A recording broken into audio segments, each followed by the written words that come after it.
Here. Mr. Leary? Here. Mr. Phelan? Here. Dr. Shoemaker? Here. Please stand for the Pledge of Allegiance. I pledge allegiance To the flag of the United States of America and to the republic for which it stands, one nation, under God, indivisible, with liberty and justice for all. Thank you. Fortunately, we do have to observe a moment of silence for some departed friends. I'll read those. Captain Paul Arthur Romansky, U.S. Navy, Captain, retired. He passed away on Saturday, May 5th, 2012 at Newport Hospital. He was the son of late Arthur Romansky and Margaret Lewis Romansky. Captain Romansky was a 1968 graduate of Notre Dame University. After his graduation, he was commissioned in the U.S. Navy, where he served a tour of duty in the Vietnam conflict, and remained in the Navy for 30 years, retiring as captain in 1998. After his retirement, he took a position at the Naval War College, where he worked until his passing. He leaves his wife, Karen Maple Romansky, paraeducator for Rogers High School, two sons, Michael Romansky of Providence and Daniel Romansky of Newport, his daughter, Rebecca Romansky of Newport, and his brother, Peter Romansky, and two sisters, Lisa Romansky and Alexandra Giacomelli, all of California. Patricia Tremblay Turner, who passed away Wednesday, May 16, 2012 at Newport Hospital.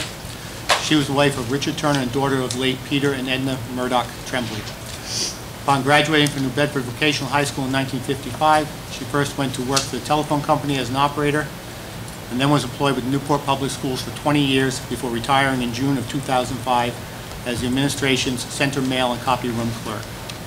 Besides her husband of 51 years, she is survived by her two sons, Dwight Turner and his wife Barbara of Danbury, New Hampshire, and Craig Turner and his wife Lisa of Burrillville, Rhode Island, and her beloved cat Ty.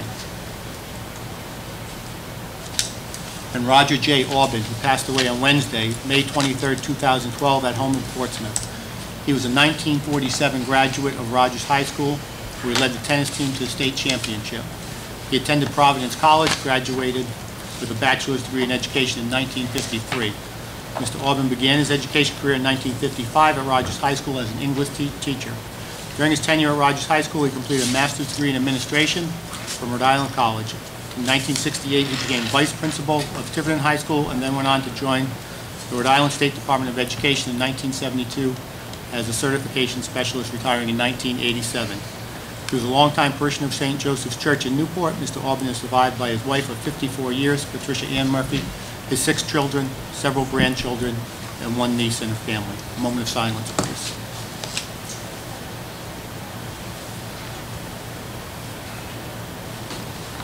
Thank you.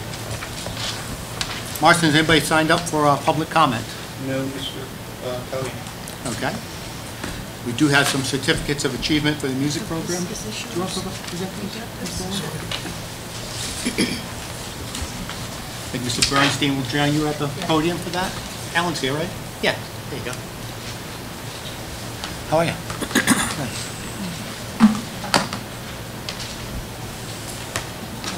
Sorry, we're a little rushed tonight. We just came out of another meeting, so if it looks like we're a little unsettled, we're trying to kill 2 birds with 1 stone. So we have Alan Bernstein here, and we have students from Rogers High School. Should we start with those? And these students, maybe you could explain what they did. So, well, let's see which one we have. Okay, All States first. Each year we send several students to audition for All State. That's the Rhode Island Music Educators Association, and they represent us in the All State ensembles if they win a seat. And this year we had several students that did win a seat in the All State ensembles. And we have at Rogers High School, we have Chase Segley, who actually was in 2 groups. He was in the All-State Jazz Ensemble, and he was in the All-State Band.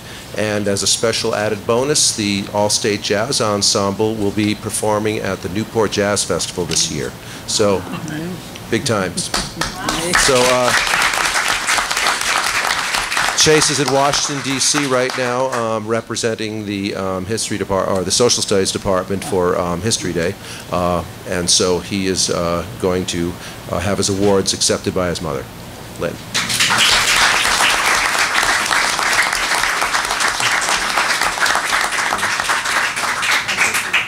The next one we have, oh, there's another one for you, Lynn, too.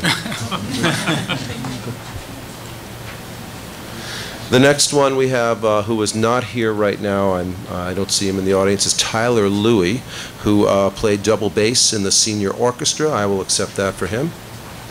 And we have Michael Finn, who is here, who also played double bass. By the way, has represented us in All-State each year through high school.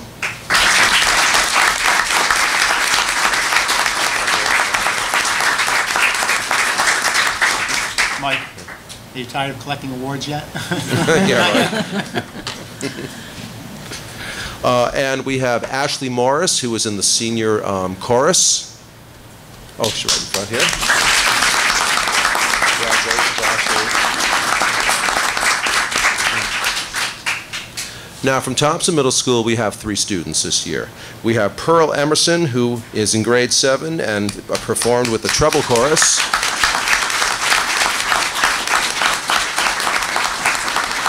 Congratulations, Pearl. Michael Garvey, grade 7, who was in the junior division orchestra.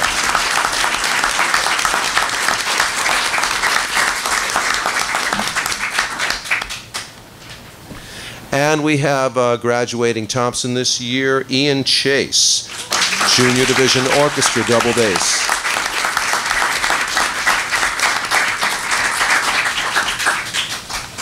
Want me to continue? Okay. We had another special event that happened this year as part of, oh, Tyler Louie, double bass with the senior division orchestra.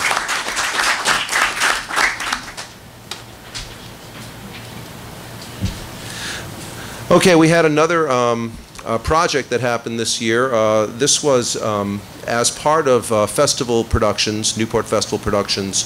As part of their 501c, they are now supporting academic programs related to the Jazz Festival. Part of that is what I just mentioned a moment ago with the senior division all-state ensemble that is going to perform at the Jazz Festival this year. Well, as kind of a precursor to that event, they had a program that was hosted at Salve and was supported by Festival Productions, and it was called Pathways to Jazz, where they invited jazz students from various schools in the state to participate in in this program. It was a day-long workshop with several teacher musicians featuring foremost John Faddis, who was Dizzy Gillespie's protege back in the 70s, has continued to be a major performer, producer, mover in jazz, and has performed at almost every jazz festival since the early 70s.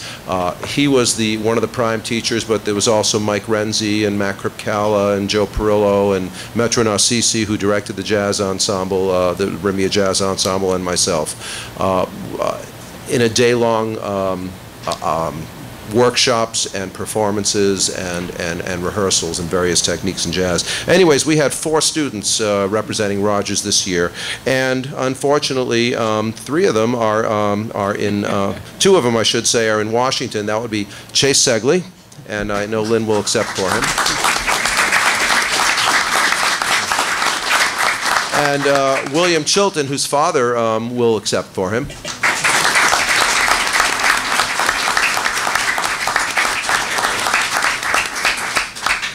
And Fabrizio Silvera, who is not here tonight, I don't believe, and Mikel Arambari, who also is not here, but I will accept for them.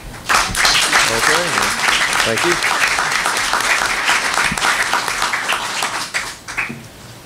And Alan, I understand they have a burgeoning music program at the middle school ongoing now with more and more students participating. So, if I could just say, I'm away from the mic, but Ian Come back.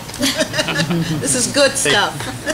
they did win the junior marching band contest. Yeah, they were the, I think Newport this week labeled them the best student band in the St. Patrick's Day Parade, which, by the way, Rogers got first runner-up.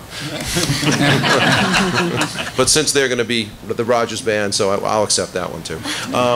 Also, Ian Golub put together a designer trip to Boston Conservatory for our ensembles at Thompson, and we went there 2 weeks ago, and we actually had an hour with the various professors at the conservatory to work with our students there, and it was a really inspiring day for our kids. I think we're happy to add some money to buy uniforms for the band at Thompson into the budget for next year. To We're very accommodate all the happy to additional, accept it. students.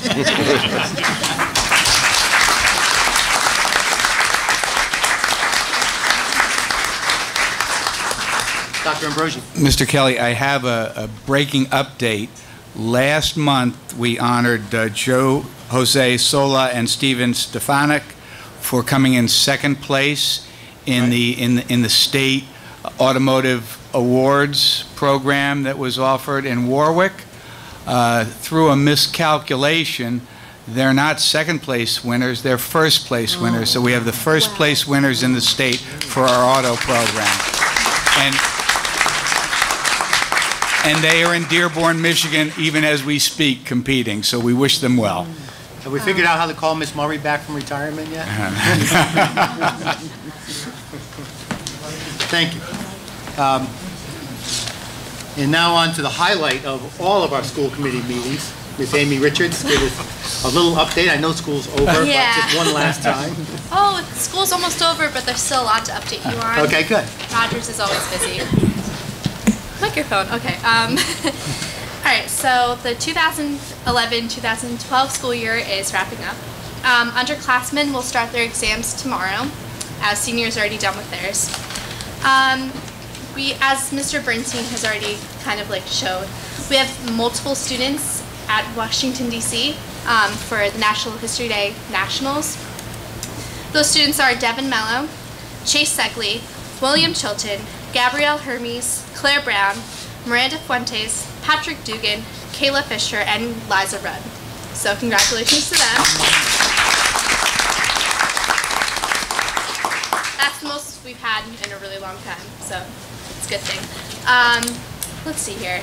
The last day of school for all the underclassmen is June 19th. Seniors are starting their orientation for college, such schools as Rhode Island College, Salve Regina, University of Rhode Island, and countless others. Senior prom is tomorrow night at the Newport Yachting Center at 6 p.m.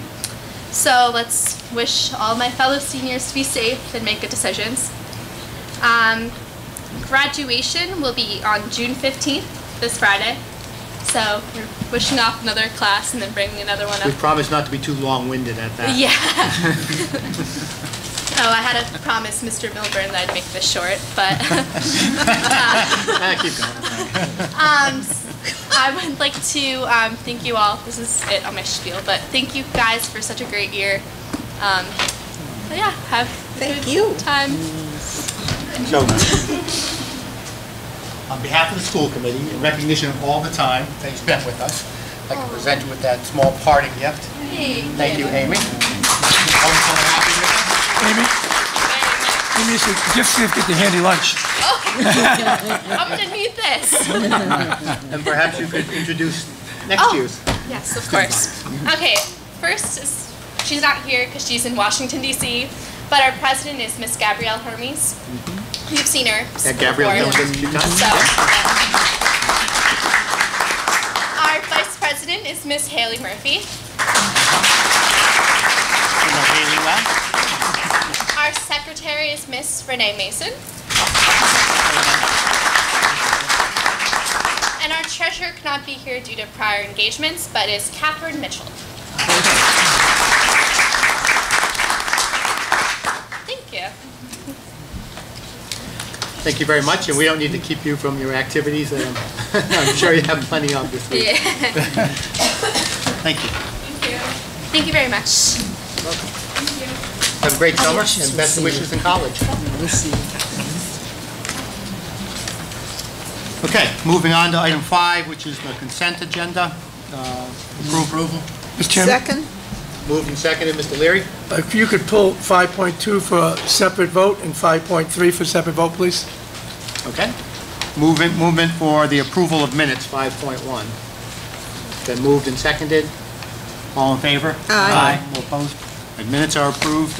Personnel items, 5.2. Mr. Leary? Yes, my question, thank you, Mr. Chairman. I noticed the contract, I don't have a problem with the person. I want to be clear about that. Our other administrators' contracts expire in about 20 days, 15 days. This one's going to 13. And I noticed when we spoke with our attorney last time, he mentioned about something about the vacation days not being paid for them anymore. He said you got to start going forward, use it or lose it. And that's in there also, it's in there with the amount of co-pay. So should this be to June of 12 and then go one more year after that with the other ones? And she's going to have a separate contract with the other administrators? Well, right now, this individual is under a contract that is currently in force with our administrative staff. This individual only would have the first year, which is 15 vacation days. The school district can do whatever it needs to do the next year out, but I think that this contract also provides what we've had before, which is the 20%. Well, it says July 1, 12 to June 30th, 2013. I know, yes. I know that. So what because we're she's not going to doing- start till July 1st. So what we're doing is not even going to address that, even though our attorney mentioned it to us, that we have a What- case coming up right now? What the lose it or use it or That's correct. lose it? That's correct. Well, I don't think that that's a deal breaker in any of these contracts, Mr. Leary, if I that's... don't either, but I don't think if we're giving one person it and we're going to look at it for the other people, I think it's a problem Well, going forward. I think that that's going to be a difficult situation with the folks that we have now in terms of going forward. It's a more complex thing, and I understand what you're saying. Lose your court case, it's going to be a big problem. But I don't think that that's necessarily going to be an issue with this person since it's her first year. I think you can have, I think we need to talk with the attorney with regard to all of the contracts going forward, but Well, Mr. Chairman, I request that we do two things. One, you have one hiring for the candidate, and one for the contract, a vote on two separate things, please. Okay. All right, thank you. So do you want to be more specific which candidate, since there's a lot? The business manager, we're talking about, right. Okay. That's the only one we're talking about. It's the only one that's five. Yeah, Sorry. and- Oh, and- there is no, sorry, you're right. And Bob, your issue is the vacation, use it or lose it. Is that correct? That's correct. And our vice attorney, we got a court case right now. We all know that. So I'd suggest a motion to approve all personnel actions with the exception of the business manager first. So moved. Second. Any discussion? All in favor? Aye. All opposed? Motion passes 7-0. And now, Mr. Leary, motion on the appointment of a business manager to replace Mr. Miley, who resigned. Correct. So do you have a motion to approve that appointment? Motion for, yeah, I approve, I just want to split the contract, be a second. Okay. Yep. So a motion to approve that appointment? So moved. Second. Moved and seconded. I just want to comment that we're very fortunate to have such a qualified person interested in helping us out in our business office, which is one of the most important functions in the school system, to make sure we're running a balanced budget and we're aware of our forecasts, our revenues, and our expenditures. So we appreciate that. So moved and seconded. Any other comments? Ms. I'd Gaines? just like to say I'm very happy with the recent press about our finance department, that this person, a person of this magnitude, is willing to help us out. Thank you. Any other comments? All in favor of approving the appointment? Aye. All opposed? Motion passes 7-0. Mr. Leary, second motion on the contract. Yeah, I would just want, when you vote in the contract, I want to not support the contract, but the wording the way it is. Motion, I make a motion to approve the contract for the Second. business administrator. Second. Moved and seconded To approve the to contract? approve the contract. Yes. Right, As stated, given to us, I guess, yeah. as presented. As presented, thank you. Any comments on that? Ms. Bowman? Yeah, it's kind of a funny wording, because I'm thinking we were trying to take this out so that we could get our lawyer to give us some advice on whether or not we go with the use it or lose it. So we're voting not to approve her contract the way it stands right now, is that correct? Is that what you're No, doing? we're voting to approve. You're going to approve the Yes, contract, as it's it stands. 15 days, There's only one you know, that, objection to it. the There's only one objection. first year administrator voting only against. gets 15 days. It could be one You could motion. amend the motion to delay a vote until the lawyers. Well, I need, the person needs to be able to give notice, Okay, all right. so they need a contract. Yep, understand. All right. what the options for the school committee are in the motions. Okay, so we have a motion and seconded to approve the contract. Any other discussions? Dr. Shoemaker? We have been discussing this in closed session because it was a personnel matter. It's a very important job for us, and we have a very good person, I understand, to fill the job, and I don't want to jeopardize the contract by interfering in any way by bringing lawyers in at this point, and I would strongly suggest that we support the contract as it is written.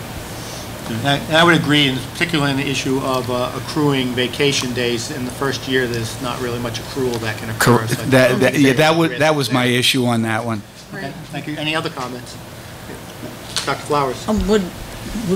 May we assume that the wording here is pretty much common among contracts of this sort? Yeah. Okay. It's standard with our administrators. Yeah, it's standard. Standard, yeah. Right. Okay. Mr. Taylor? Mr. Chair, I agree, I'm going to vote for the contract, but I agree with Mr. Larry concerning what his concerns are. I think for future contracts, we should really take that into Right. I think we should schedule a meeting with the administrators to discuss that. Yeah. Okay. Absolutely. Thank you.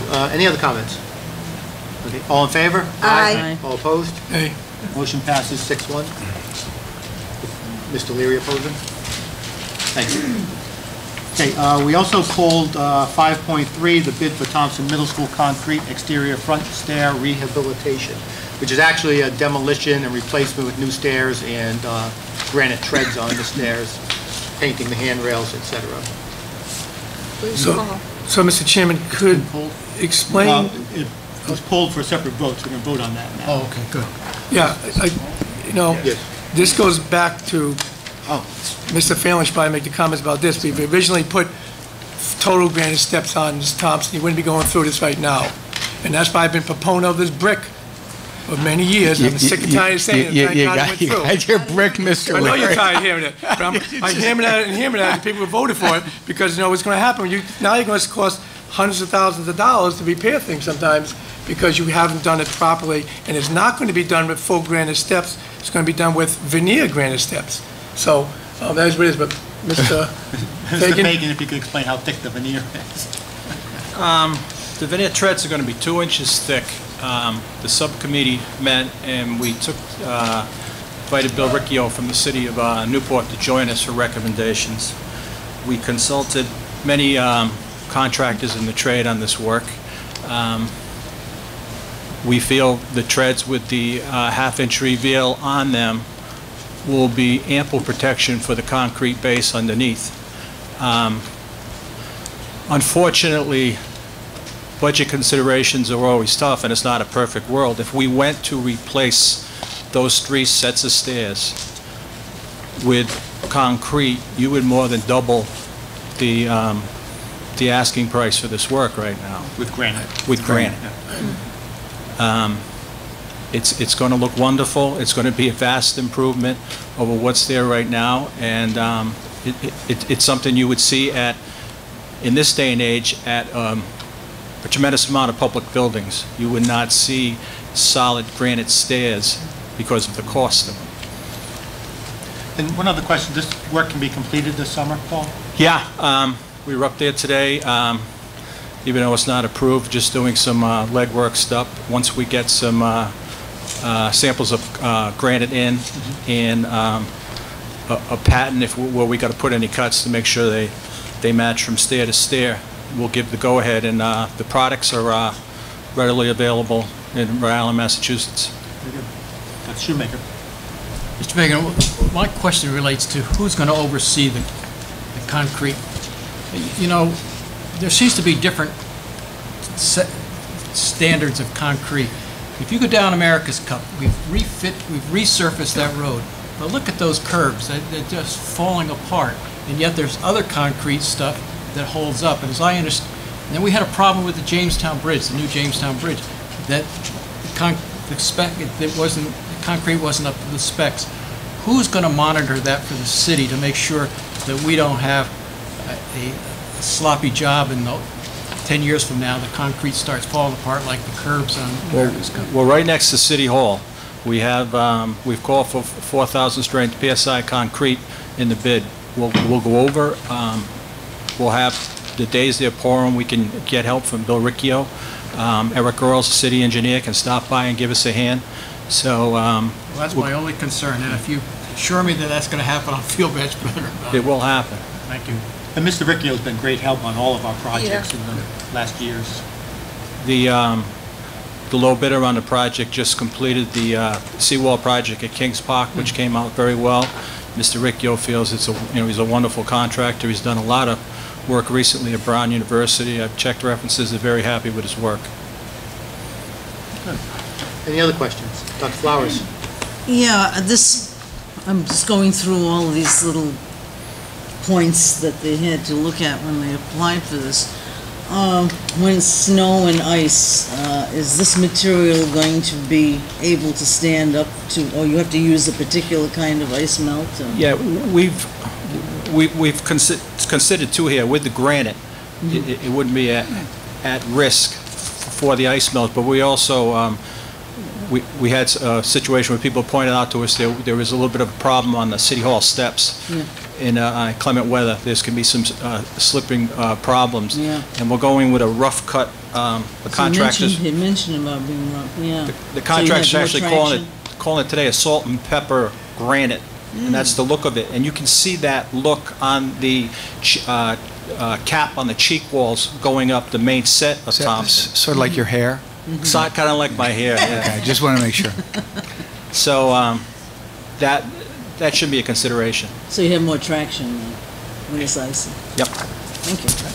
Any other questions? Nope. Okay. Ready to vote? Ready? Did we make a motion already? I don't think we made a motion yet. We make a motion to approve the contract award to? So moved. Peeps of Lincoln. To? So moved. W.H. Peeps. Second. Moved and seconded. All in favor? Aye. All opposed? Thank you very much again, Mr. Fagan. New stairs for Mr. Crowley's school. We'll get the opening spiffed up a little bit. Okay, moving on to other action items. 6.1, approval of a food services contract. They are one-year contracts with extensions. I think there were some issues alerted by our legal counsel on this. Dr. Ambrosi? Thank you, Mr. Kelly. Yes, at the very last minute, I didn't even receive this until Thursday, I believe, and I turned it over to Neil, and he responded quickly. And there are some concerns that we have with regard to the one-year renewal. I will be meeting with the Chartwell's representatives within the next 2 days to sit down with them. If we have to get the attorneys involved, we will. One of the things that we had spoken about, however, was the price of paid lunches for this coming school year, to try and get that in line with that of some of the other school districts. We're far lower than any other district in the East Bay. So I think we talked with the Nutrition Advisory Group, and the recommendation from the group was to increase the elementary school lunches by 25 cents a person and 15 cents for middle and high. I had thought I had some backup information from with regard to that, but There is. there is? Okay, fine. So we now are at $1.75, and the closest to us at the elementary level is East Providence, and they're at $2.25. Middletown, Portsmouth, Tiverton, and Bristol Warren are all at $2.50. Similar differences with middle school and high school. So even if we increase by the recommended dollar amount, we'll still be lower than anyone else in terms of the costs for our paid lunches. I mean, we've held it low for a long time. Mr. Chairman? Yes, Mr. Leary. I thought last year we approved 5-year things going out with 10% increases each year. Now, so we have to disallow that, or what? I think we only actually approved the first year. We only actually, the problem is, it was very confusing the way it was. When we talked about it in the beginning, it was 10 cents for a number of years. But when the contract was finally approved, it was only 10 cents for the 1 year. So there was that difference in the decision of the school committee, and it was very confusing to me. Actually, I found out that there had been a decision that predated the actual contract. Contract said the first year would be a 10-cent increase. We're having a hard time sustaining this program in terms of all the things that the Nutrition Advisory Group wants to do with scratch cooking and things of that nature. So, I mean, there has to be some sort of determination. We're still trying to maintain the guarantee. That's one of the issues that we've gotten involved with the attorneys. You know, if there's anything we don't want to have, it's to have the food service program be costly to the district, cost anything to the district, and take away from our instructional and extracurricular programs. Okay.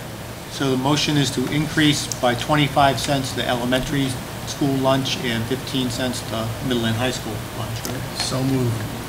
Second. Moved and seconded. Any other discussion, Mrs. Boland? Yeah, just for some explanation, especially to the public, there, in 2010, they passed the Healthy Hunger-Free Kids Act, and that's a national, from the USDA, which forces our hand in doing this, because in the past, what's happened is that we have a federal reimbursement for free and reduced lunch, and that amount is $276. And so what they're saying is that for years now, that money that is meant to go towards a lunch is subsidizing these children, the paid children, right? And so what the federal government has asked us to do is that over the next 2 or 3 years, we have to get that amount up to, and not quite the 276, because there is a reimbursement on every single child that comes in, whether you're paid or free. So we need to get up to like the 250 mark, and that's got to be like a combined in order to really, so this may not be the last of it, but this takes us up closer to where we need to be in terms of the reimbursement. And then also, just to let you know that this upcoming year, they've increased the regulations on what can and cannot be served. And so even though our district has been at the forefront of enforcing these kinds of things and putting in our own specifications, what's coming forward this next year is going to be difficult for the entire country. And we are actually getting a 6-cent reimbursement here in Rhode Island, especially and in Newport in particular. We're going to qualify for it because we've met all the qualifications necessary by September. So it tells us we're doing a really great job when we only had to tweak a few things. We had to get another yellow vegetable in. We had to tweak the ounces and the days we serve it. But they're doing an incredible job in this town of providing our kids with, you know, what the USDA says we need to do. So it really is important that we try to, you know, get this amount up a little bit this year. Okay, thank you. Any other discussion? Mr. Leary? I will support this reluctantly, because I sit on the Nutrition Advisory Group, and we have this one gentleman that comes all the time and really is very active, and he has 5 kids. And he voted against it when we did it, because he said, to him, that extra 25 cents and 15 cents was a lot of money, because he's right on the edge. And I understand where you're going, Mrs. Boland, totally with this, and I will support it, because we're going to have not much choice. But there are people there that don't qualify for free and reduced lunch that have to pay for it, and it's in a 25-cent increase can be a lot of money for them. Okay, understandable. Any other comments? Okay. Moved and seconded, all in favor? Aye. All opposed? Motion passes 7-0. Next item on the agenda is update to policy 5560, anti-bullying policy, to bring us in alignment with the new Department of Education standards. We did already do a first reading on this. This is the second reading. Everyone had a chance to go over it. did not hear any comments or corrections or any other kind of editing Right. on this. And as we said, it was to bring it all in line with the state. And as I said last time, that it was, when you looked at the state's input, quite a bit of it was what's already in our policy. Okay. Mrs. Gaines? If I may, when I was Marson, if you go to page 9 of 10, there are this bold font that needs to be reduced. In the old policy, we had harassment, intimidation, bullying, or dating sexual violence. That whole phrase, we had bold. We need to take it down, and I think it's on page 9, that's it, page 9. Second paragraph on the end of Not the heading, the starting with the duties. okay. That's the second paragraph. Then down at the bottom of that paragraph, no, the next paragraph. Paragraph with bullying, cyberbullying, the end of that paragraph, and of the middle of the last paragraph. Okay. I thought we had gotten it all, but we missed that. Yeah, That's all. that's getting rid That's of just some an of the- editing That's piece. getting rid of them, yeah. Okay. So we'll make those edits. Do we have a motion to approve on the second reading? So moved. Second. Moved and seconded. Any other discussion? All in favor? Aye. All opposed? Motion passes 7-0. Next item. LGC&D report analysis of Newport School Department's business operations. Thank you, Mr. Kelly. Let me give you a bit of a background as to what's happened and why it's happened. We received in the management letter for last year's audit information that there were material problems in the operation of our business office. I sat down with Laura Citron. We had agreed that I would reach out to a competent firm to come in and take a look at what was going on. And Laura fortuitously recommended someone I had met almost 7 years ago when I first got here and there were problems, Susan Johnson. So Susan came in and we talked about what I thought we needed, and she and her firm hit the ground running in terms of trying to address those issues that were of a concern. I work with Susan on the report, and the report, I think, is reflective of those concerns.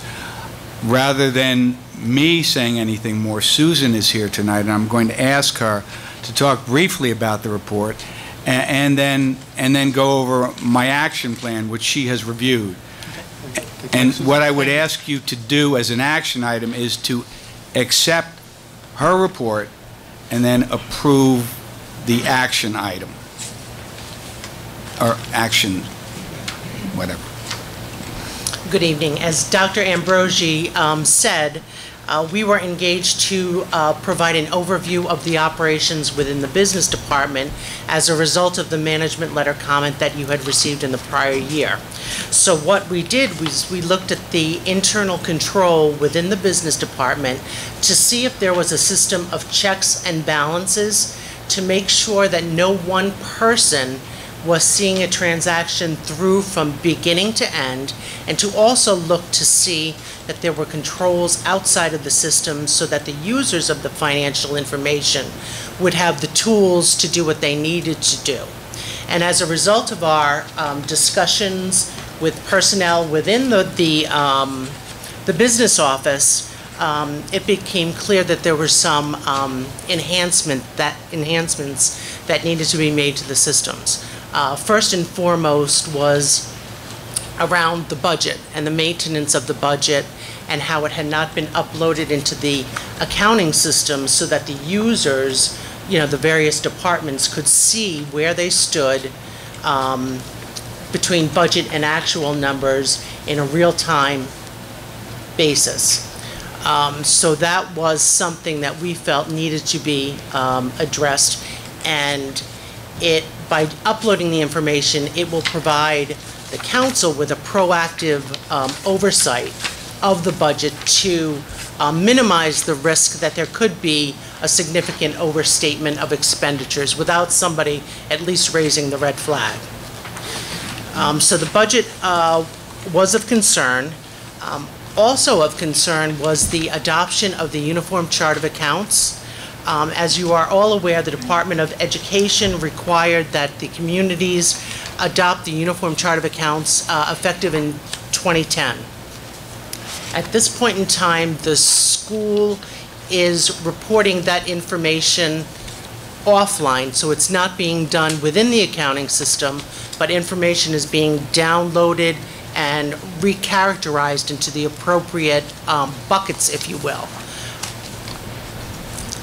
To minimize the duplication of efforts, that information needs to be incorporated into the general ledger system so that the general ledger system has the account structure that is required by the Rhode Island Department of Education.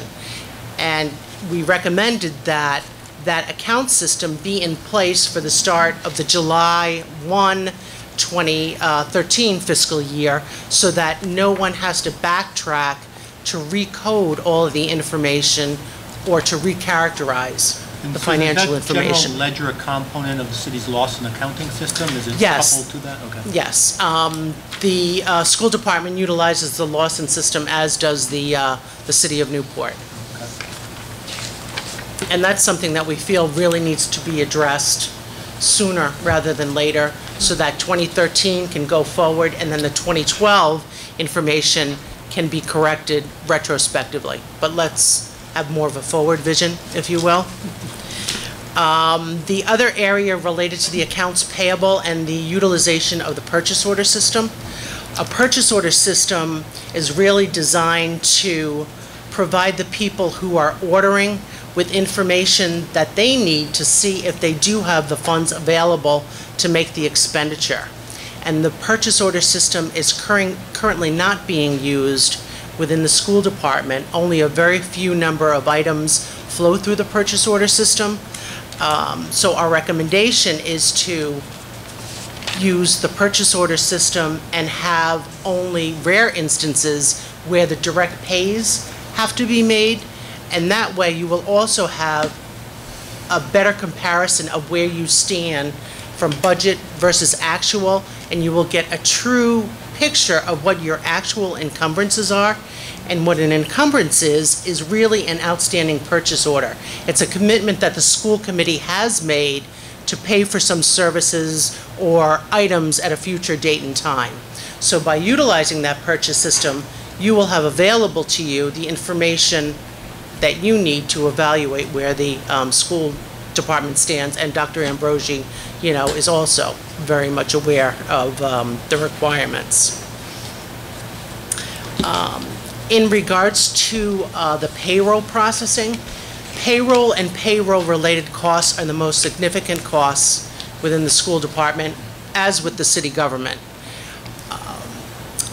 We have recommended that certain procedures be limited to specific individuals so that a person who is processing the payroll does not have the ability to make changes to a person's rate of pay or to other possible benefits that they are entitled to, that those changes be made with the approval of the HR department. So if a change in pay needs to be made, an edit listing report will be generated. That report will go to HR so that they can review and approve it, and then the payroll can be processed. There's another series of reports called the batch 10 and the 15, which basically provides for the payment of stipends and other miscellaneous types of expenses. And our recommendation is that that report also be given to HR so that they can review that process to see the actual report, to see if anything is unusual in amount or in terms of the payee, and that periodically a sample be taken and you go back to the supporting documentation to make sure that they're being paid according to their agreement or to their contract. And lastly, we had a comment related to the recognition of revenue.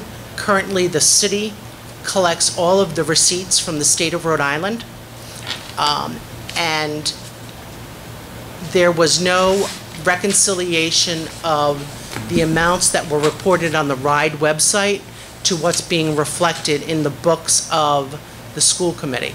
So it's, the city is providing you with the accounting of the cash receipts, but the accounting department wasn't comparing what was deposited to what should have been deposited, just to make sure that all of the transactions were complete. And, people make mistakes, to make sure that everything is going in the right bucket.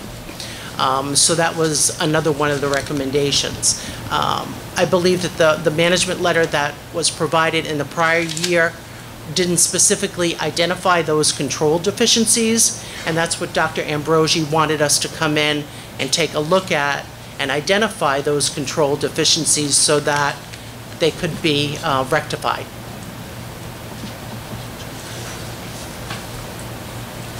I mean, I have to say, and obviously you're the one that brought this to light, so you're just the messenger, how extremely disappointing it is after, I've been on the school committee for 3.5 years. Yep. We've asked several times about the need to have audits done. We've been told, no, that's not necessary, nor it's done at the end of the year with the city. Yet we find there's no controls in place, no internal controls. We haven't really been using UCOA or the accounting system report UCOA appropriately. Our budget encumbrance calculations are a little bit fudged, a little bit imaginary, and we're just very fortunate that we didn't have a financial disaster occur that we would not have been aware of. So thank you for all the work and effort in terms of analyzing and reviewing this and helping to come up with some recommended corrective action.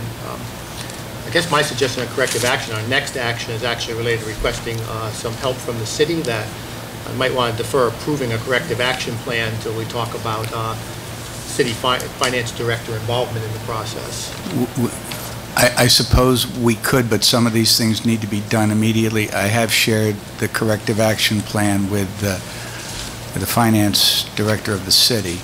So, I mean, I need to do some of these things right away. I'm meeting with Laura and the city folks this Thursday to make sure that we get the UCOA online.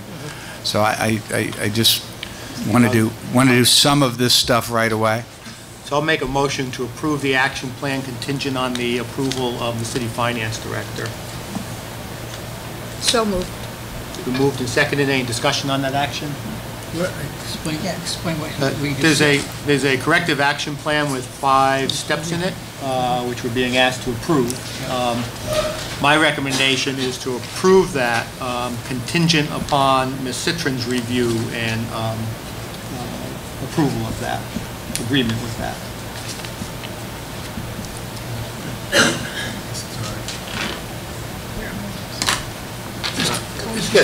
Still floor? I thought Dr. Schmidt get a floor, I'm sorry. No, I'm finished. Thank you, first of all.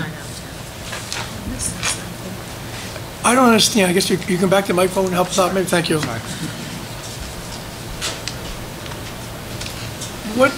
What do you attribute, these are standard business practices that weren't being adhered to. Why do you think that happened? I really can't answer that. I could think of various situations as to why it would happen, but as to the specific reason why, I'm not sure. It could be a lack of understanding on as to what employees' responsibilities are.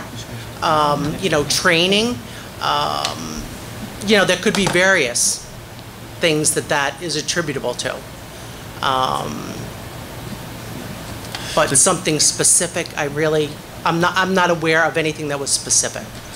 I think what's critical is make sure there's enough internal and external controls to make sure this doesn't happen 4 years from now, 5 years from now, 10 years from now, that the next school committee is not in the same position. What is interesting is, had we not gotten the management letter this year that indicated that there was a problem, this would have continued for quite some time. Every year we've gotten an audit, no one even broached that this was an issue up until this year.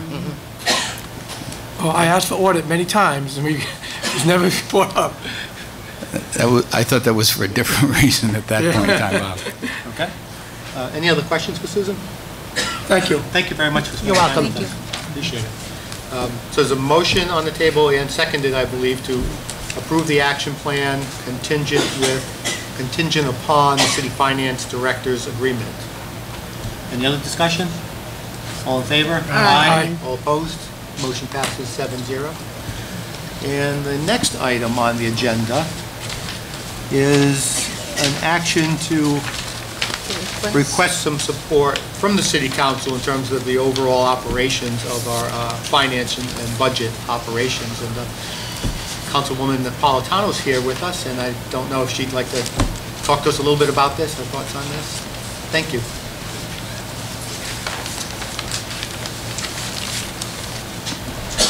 Good evening. My name is Jean Napolitano, and I'm speaking to you today as an individual, taxpayer, mother of 4 of graduates of the Newport school system, and not least of all, my experience with the school department and as a Newport City Councilor for over 16 years. I believe all the members of the school department, school committee, want to do an excellent job, not only for their constituents, but above all for the kids in Newport. And while I certainly appreciate your willingness to address the financial issues through the school committee resolution for the inconsistencies which have plagued the department for a number of years, as evidenced by the audits, it's just as important that we take this first step together. There are 3 things that I think we need to do. First, I believe our finance director should fully analyze the school department's financial operations to assess the needs, responsibilities, and expectations of both sides. Secondly, the director should report back to the city manager, superintendent, and our respective boards for a discussion of the findings and recommendations as to how to best proceed with a workable plan which will satisfy all the concerns which have been expressed by both the school committee and the city council. And third, to comply with all state regulations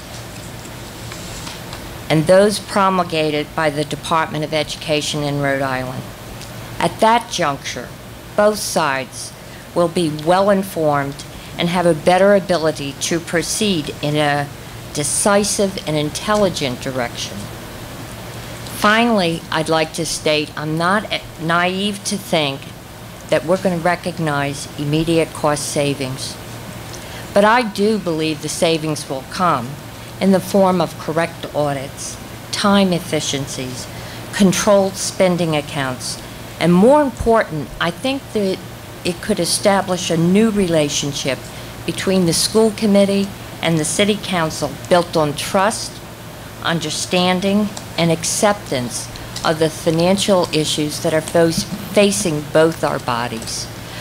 In closing, I'd just like to say, having attended a meeting last week or a couple weeks ago, I guess, of the school committee and the city council, I was so impressed with the amount of activities and accolades and things that the kids were doing, and I think it's a direct tribute to not only school committee direction, but administration direction, and it was really nice to hear the good news that we don't hear too often, and I think we need to hear more of it, and I'd rather be talking about that than the finances, but I think if we can bring these things into line, we're going to be better off in the entire city. Thank you. Thank you, Jean. We could just Mr. Chairman? take a motion for what your recommendation was. But I would like to point out just very quickly, in recognition of all those accolades, a number of our staff are here, teaching staff, administrators, and it's actually all of them that make those things happen. So thank you for recognizing that. Mr. Chairman? Mr. Leary. I would like to make the motion, pass this, Beverly Reed. Mr. Jack. So, this is a request from, obviously, City Council, I think so, to approve a request from the Newport School Committee to the Newport City Council through the city manager that the Director of Finance analyze the school department's business office operations and make recommendations to the city manager and the school superintendent. These recommendations to include oversight of the financial operations of the school department's business office and responsibility for periodic reporting to the city manager and superintendent of schools. That covers point 1 and 2 of analysis and reporting. As far as state regulations, I think that we're supposed to be doing that. We don't.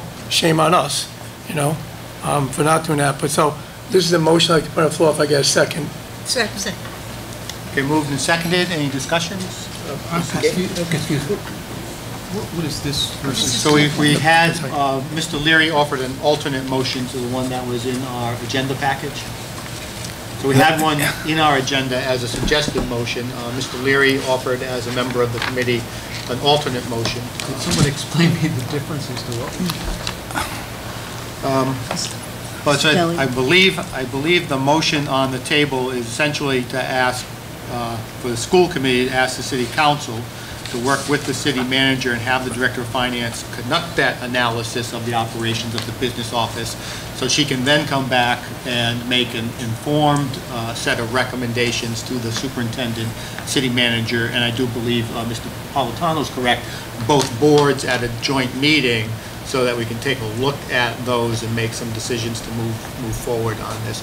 So I think Mr. Leary's recommendation perhaps is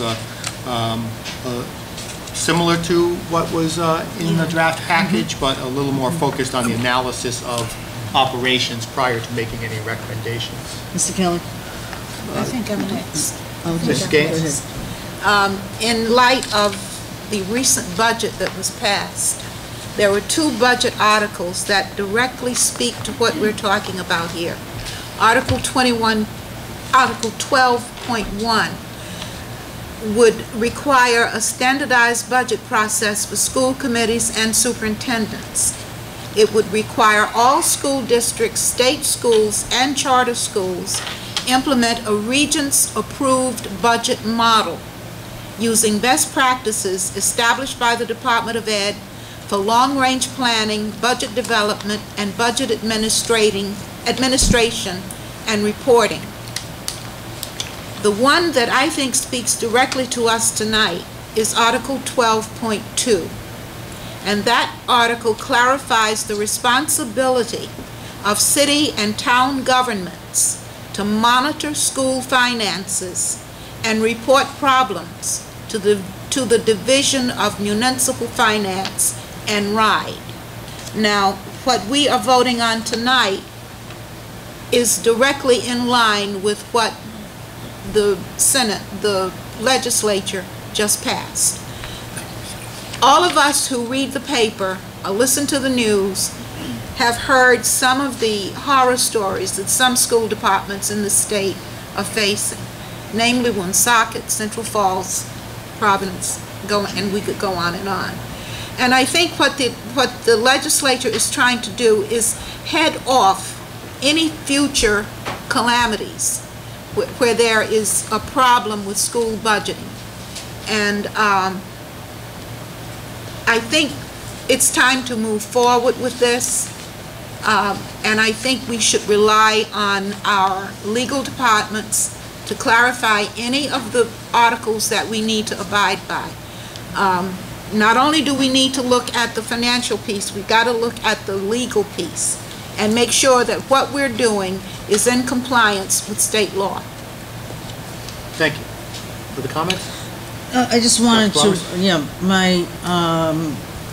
I believe the proposed motion that would state that it would be in compliance, as Mr. Leary said, it's understood that we'd be in compliance with federal and state regulations, but I think underscoring RIDE also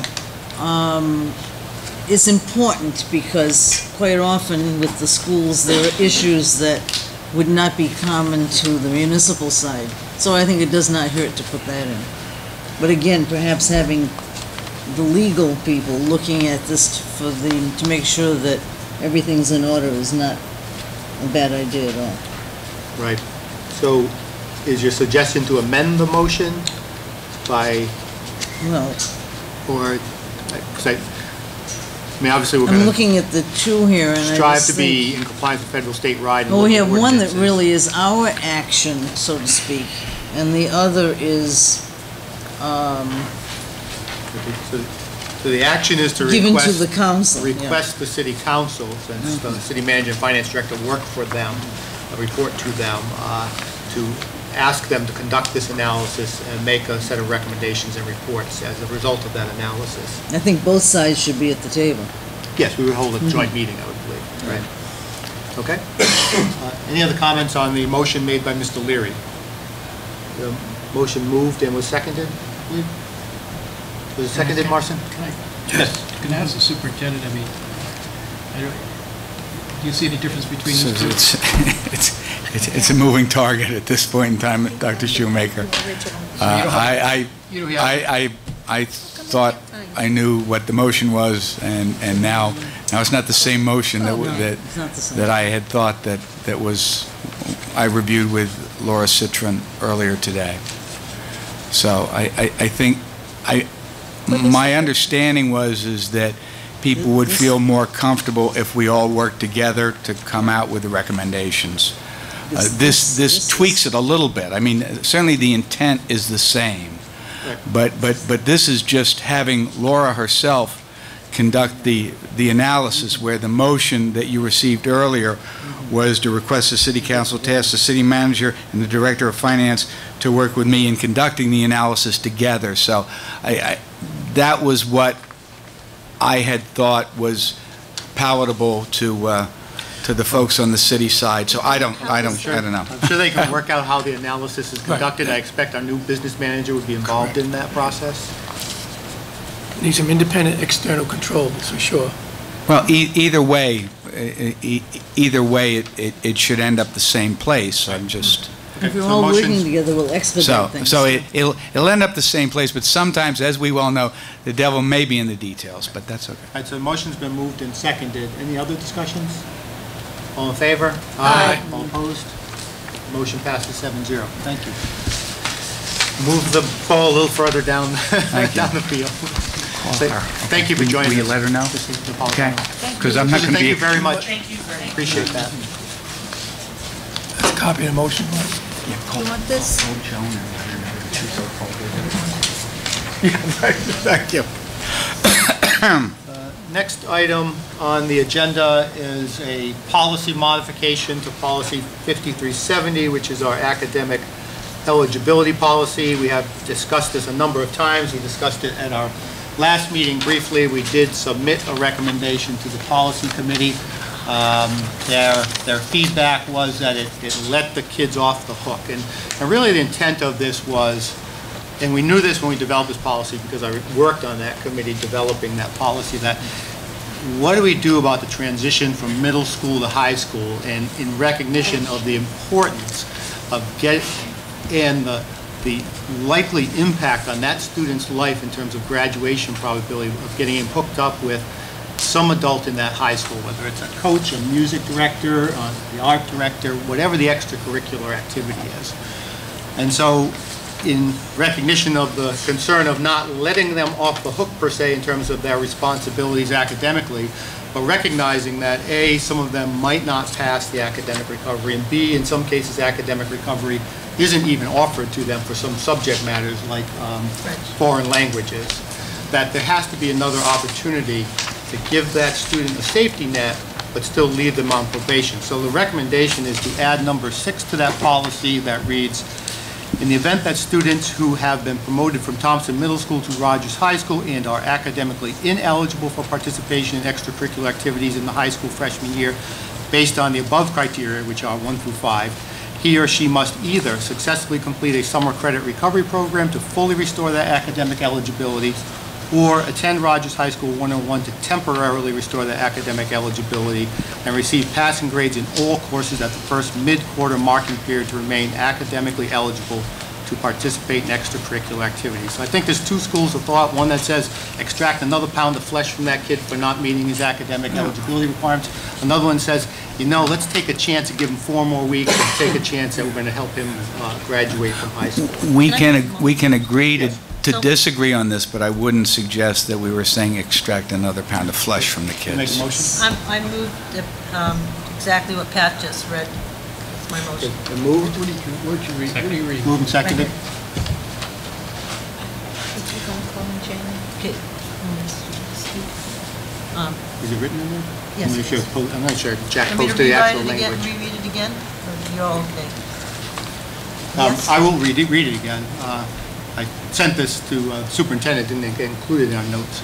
In the event that students have been promoted from Thompson Middle School to Rogers High School and are academically ineligible, meaning they had 1 failing grade, and will remind us that we have the most rigorous academic eligibility policy of anybody in the state, which for an urban school district is just amazing because there's so many kids that struggle with school. So we're trying to give them 1 more chance to succeed in high school. Is ineligible to participate in extracurricular activities in the high school freshman year.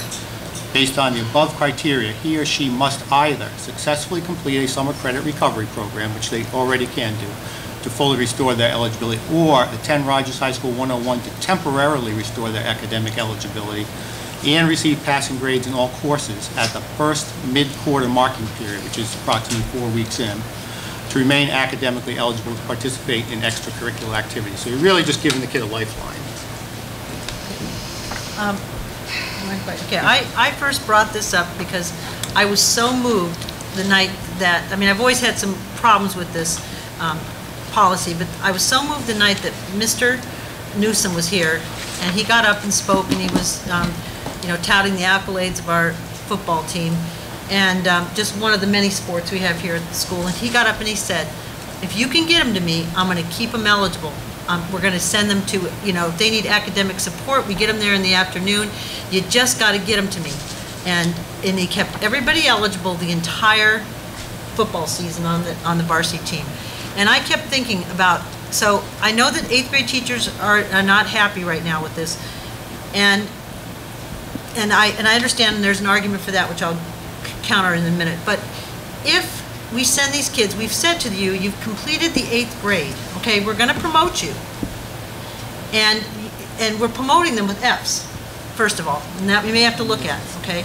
And right now, I mean, 2 years, so we have to look at the statistics. So 2 years ago, the last time this was tracked, we had 150 8th graders, of which 51 of them had at least 1 F, and they actually had a total of 90 Fs between them.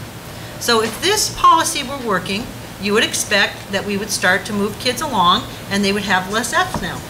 This year, right now, as of the last period where we were, they actually told the kids that right now, 83 8th graders are sporting at least 1 F. And this was a couple weeks ago. They told them they're sporting 83, more than half of the 8th grade class was sporting at least an F. So the policy's not working. There's no way for those kids to recover from foreign languages over at this school. You can't, there's no academic recovery class. We got to get these kids, the goal the whole goal of the Common Core is going to be to get kids to graduate from high school with their degree, you know, and go on to college, go on to training. If we can't get them to graduate, if they drop out because they haven't connected with an adult, we are losing them. So you bite off your nose to spite your face. So I believe that there's some things we need to look at the middle school to try to fix that problem with the poor grades. But on the other hand, I believe that if we give these kids to entrust them, and not that they're not at the 8th grade, we just don't have the sports, the depth of that. We get them up to this high school, they can play sports, they can be student council. If we give them that chance, we say, we believe in you, go and, and get involved, get connected, be part of a group. If they don't, we're going to lose them. And I know Mr. Newsom, I'm not sure why he's not here tonight, but he stated that particular year that we didn't have the freshman football team back, they're now going to be seniors, we lost a number of those kids and they've never come back into sports. There's some of the kids that are in the ALP, some of them have dropped out. And so I want to give these kids one more chance to succeed. Thank you. Any other comments from the committee? Dr. Flowers. When the policy subcommittee reviewed all of this, we were fortunate to have the Thompson Middle School principal share with us the concerns of the teachers. He brought it before his people, before the faculty. And as I recall, the consensus was if we give a mixed message to any students, regardless of age, that and it might be unintentional, but you've hit the 4th term. You can work for A's or work for your best grades. Doesn't mean everyone has to get an A. Or you can just blow it. That's okay, because if you want to go on to be in whatever extracurricular activity, sports are mentioned, but I would imagine it would be any of them. Hey, fine, because we're not going to be demanding of you. We talk, many hours have been spent, the past 3.5 years I've been sitting here, about improving the rigor in the schools. You want the rigor in the high school, but yet are you going to say to the kids, even unwillingly or unwittingly saying to them, well, the 4th term doesn't really count. And we know, there's a lot of my former colleagues standing back there who know that it does count from that first day to the very last day. Now, if there is an issue with a particular subject, with a particular, some situation where so many of these numbers that Mrs. Boland shared with us that are failing, that's unfortunate. That's something that should be addressed. I can't speak to that at this particular point. I don't have enough information. But we on the policy subcommittee who attended that meeting, we listened to Mr. Crowley, we listened through him what the professionals said. Again, I'm speaking from years of experience too. By the same token, we should say to the youngsters, and you know, when you're all professionals, you know who's just maybe having these particular problems.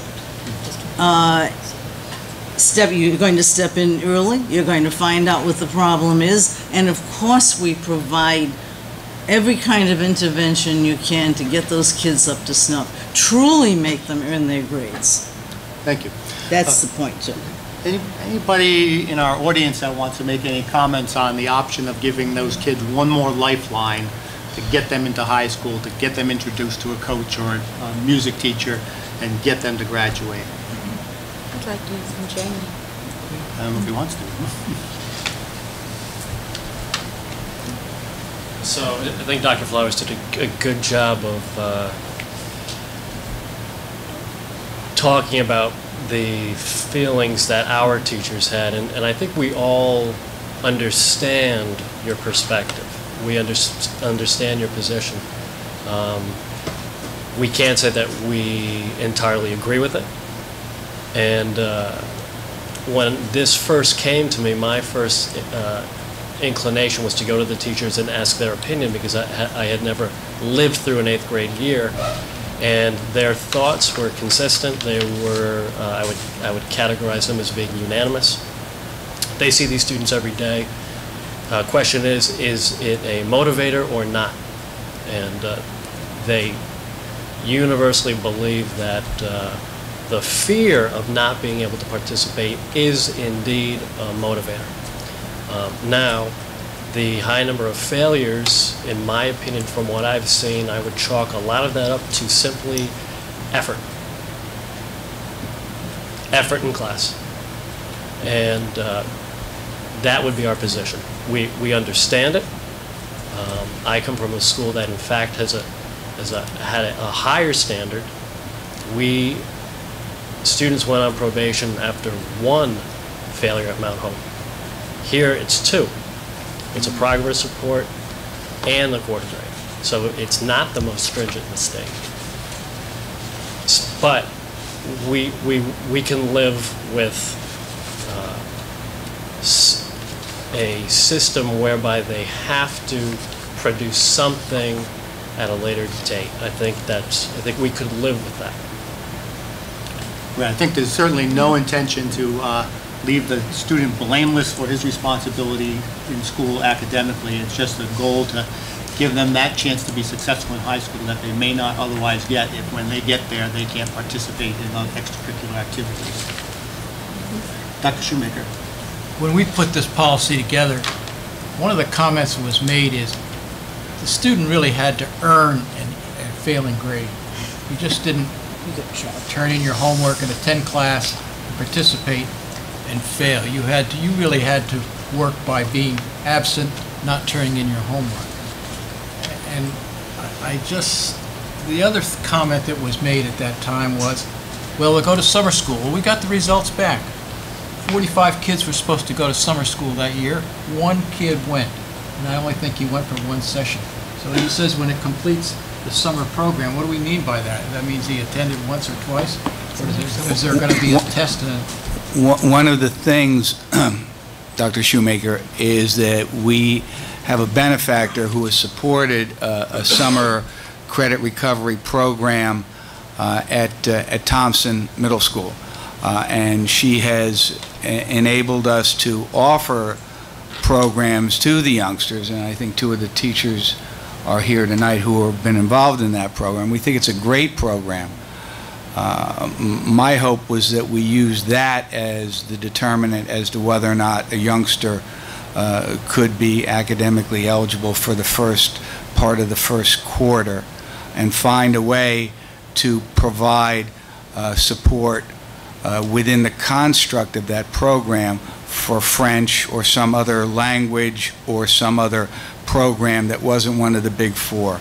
My concern is that Rogers 101 isn't enough of a deterrent for youngsters to blow off the fourth marking period. I don't think anyone wants to give any of our youngsters the idea that, you know, this is a pound of flesh. We just want to take a look at what's happened in the past with youngsters, realizing that they've passed the first three marking periods and they can completely blow off the fourth and still pass for the year. And my understanding is we had 79 youngsters who didn't make it after the mid-marking period.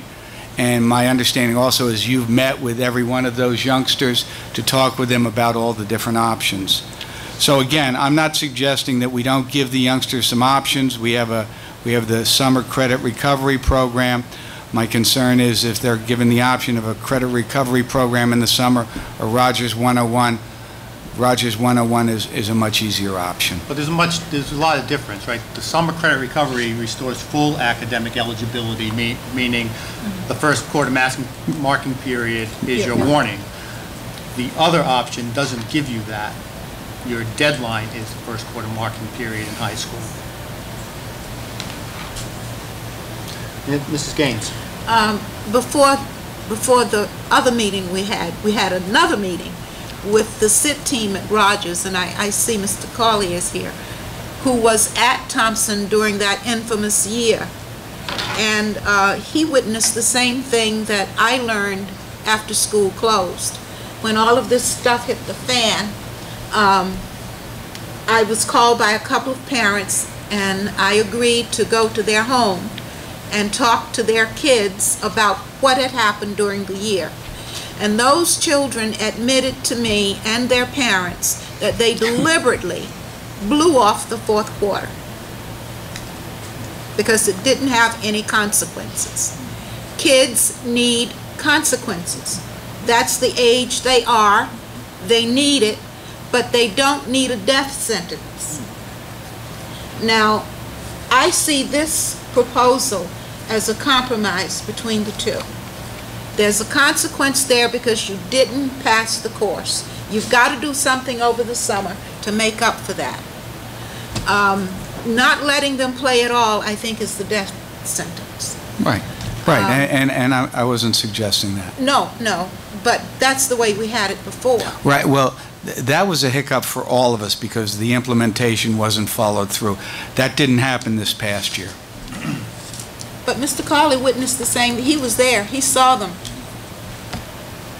Yeah, the year before, they just didn't do anything. I understand it, and that's what the concern is, and that's why, you know, I thought the middle ground would be to have the youngsters take the credit recovery. My concern is if they have that option of going to Rogers 101, which is for 1 week for a few hours a day, as opposed to having to go to the credit recovery program, which is more intensive and really does have a little bit of a bite to it in terms of a disincentive for kids to blow off the fourth marking period. I would have thought that would have been the compromise that I would have liked to have had. So. Ms. Bowles. Yeah, once again, though, I mean, if this intervention had been working, you know, we'd stick with it. But this intervention has not been, it's not been a positive intervention.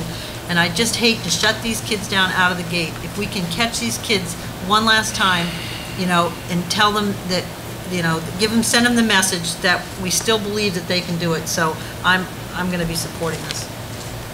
Okay. Any other discussion? Well, it's just that you said, you know, to tell them you know they can do it. You walk into the school and there is all kinds of visual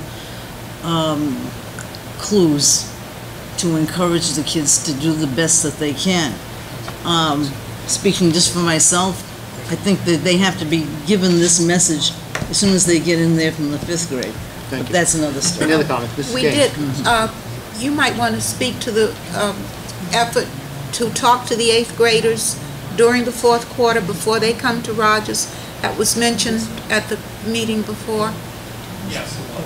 I've had the opportunity to, not this year, but previous years, I've done that twice. So there is a connection between both towns and Rogers that it's not necessarily a clean slate. I'm aware of what's coming, and they should know that I can talk to from administration as a company from the athletic standpoint. I think we need to strengthen that conversation between the middle and the high school. Thank you. Any other comments? I mean, I'm highly confident based on talking to coaches and parents and teachers at the high school that giving those kids one more lifeline, giving them one more opportunity to participate in high school before we close the door on them, if it saves one kid, if it gets one kid to graduate, it's a worthwhile modification to the policy. Mr. Leary. Ms. Clay mentioned saving one kid. When I was in West Warwick, that wasn't too long ago, Mrs. Flowers always talking about drastic ages. The dressing. We had a music teacher by the name of Bob Izzo in high school. It was 7, 8, 9 in those days, in junior high school. And the high school music teacher was Johnny Graham, and I won't mention the student's name, who's old enough now, who was failing my math. You know, and they came up to me and said, you know, if we can get this kid to high school, I might be able to get her through high school. She's a real good musician. We can keep her going. So it not only applies to sports, but I think it applies to some music too. And so I went along with it, and the girl did graduate from high school, so I don't feel bad about it, and I will support the motion. Thank you. Any other comments? Motion's been made and seconded. All in favor? Aye. All opposed? Motion passed. Did anybody oppose it? Did anybody not vote? Yeah. Did everybody vote? Everybody voted. The motion passes 7-0. Thank you. Next is a motion to approve a letter to Family Court Magistrate regarding our truancy problems, which continue to plague us a year after our summit, despite an enormous amount of effort. Right. Maybe Dr. Ambrosi, you want to review the amount of effort that's gone into this, and which is, and the lack of really, I guess, return on investment for that effort. Right. Yeah, we've worked with Child and Family Services for some intensive programs. Mr. Merritt has given the names of 30 of our families to the family court as being a top priority. You know, we had talked about trying to get some teeth into the requirements regarding truancy, to have financial penalties, none of those things. You wrote letters to legislatures, none of that worked. And so, you know, it's an uphill battle, and, you know, we continue to push it uphill. So, I mean, I hate to drop it and do nothing. Dr. Shoemaker? Well, I think it's a good idea to send it to the judge. I must say, though, Ms. Flowers and and Mrs. Gaines and I attended a session run by her this winter. And what was the center of that program? Basically was childhood brain development. Talking about 0 to 3 to get that strong parent-child relationship.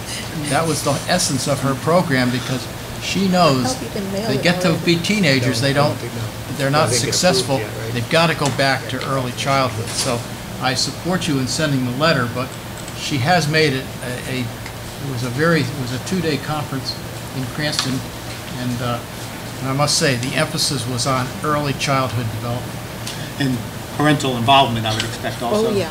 Oh, yeah, the strong strong parent-child relationship. Right. Thank you. Mr. Kelly? Yes. I approve the letter, but I would suggest you change your name. You are either Patrick or Robert. You've signed it Patrick and typed it Robert. Somebody typed it Robert. My brother's Robert. Okay. I would like to also add a copy to Commissioner Gist. I think that would be respectful to also do that. And just from listening to Mr. Merritt as he talks to us as the truant officer for the district, it seems like they actually do get some impact, some changes in student attendance when the cases are referred and handled by the family court. So if they could increase the capacity somehow, see more cases more often, perhaps we could stem the tide of this. Everything else we've done doesn't seem to have worked yet. I mean, I think Dr. Shoemaker's Baby Steps program really is the long-term solution, and the more we can get people involved in that, the better off we're going to be in the long term. I just want to mention, I saw that our Islander friend Chuck Levesque is the truancy magistrate now, so maybe that can help. Nearby. Yeah. They'll get talked to death. Okay, so do we have a motion to approve sending this? Moved and seconded. All in favor? Aye. All opposed? Okay. Motion passes 7-0. We do have to make those 2 corrections, though, Marcy. Thank you. Last item for an action, 6.7, is a discussion on and a recommended action regarding our cluster teaming arrangements at the middle school. Clearly, with the current enrollments, we're basically running classrooms on an average of 17 students per classroom. Even if we went to a split cluster, we would run them on an average of a little over 20 kids per classroom. Seems pretty reasonable, seems like we're not investing our resources correctly, but we've also had some discussion about deferring this motion until we enter into arbitration on the current teacher's contract, since even though split clusters are allowed by the current contract, it's one of the items in discussion for arbitration under the negotiation process. So, Mr. Chair, I move to table. Second. Moved and seconded to table the motion. Discussion on that motion? No, you can't discuss it. It's a vote, yes or no. Oh, yes and no. Thank you for correcting that. All in favor of tabling the motion until later date? Can we discuss this now? Or No. We can't discuss it. Discuss it. Although no. All in favor? All in favor? Aye. All opposed? Hey. We'll table that motion 5-2 and take it back up as we come out of arbitration on teacher's contract. Oops. Boy, I think we were done. Now we're at discussion items. The rules keep changing out from under us, and now we have a waiver for ride from the Secretary of Education regarding No Child Left Behind Act. And we're not sure whether or not this is a good thing or a bad thing. That's what we're concerned about. We're not sure whether or not this is a good thing or a bad thing. So we're going to be going to some meetings over the course of the next couple of weeks to find out what the devil is in the details. It's certainly going to be interesting to determine whether or not this is going to be more restrictive or less restrictive. Are they going to reclassify a failing school with this waiver? They're going to do it a number of different ways now, and they're going to look at discrepancies between youngsters from minority backgrounds and youngsters from non-minority backgrounds, and It's supposed to be less restrictive. I want to take a look at it before I weigh in on the fact that it's less restrictive. It's more complex. So I'm not sure until it's actually explained in great detail how it will impact on Newport, because we have a diverse population, may be more negative for us in terms of the various aspects and requirements. But I've been asked over the next couple weeks to go to some meetings where it's going to be rolled out and explained. So my understanding is next year, a student in high school to graduate would have had to have scored partially proficient in both the reading and the mathematics. Is that correct? Is that for this graduating year or next graduating year? I think I thought it was 14, but 14, year after. I think it's the year after, Pat. So that's a No Child Left. Oh, no, that's a board. No, that's our own folks.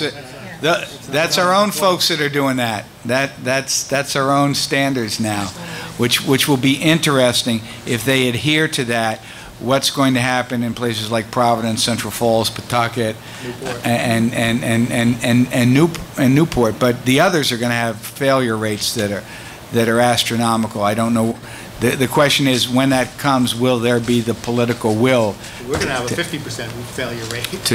Will there be the political will to keep it that way? So when you look at the indicators, is under the new system, they'll classify the schools based on, and a lot of what's written there, we've talked about it with the academic rigor, about the truancy, about the fourth term issues. So we're trying to address a lot of these points already, so. Right, I think we have to look at this big picture constantly.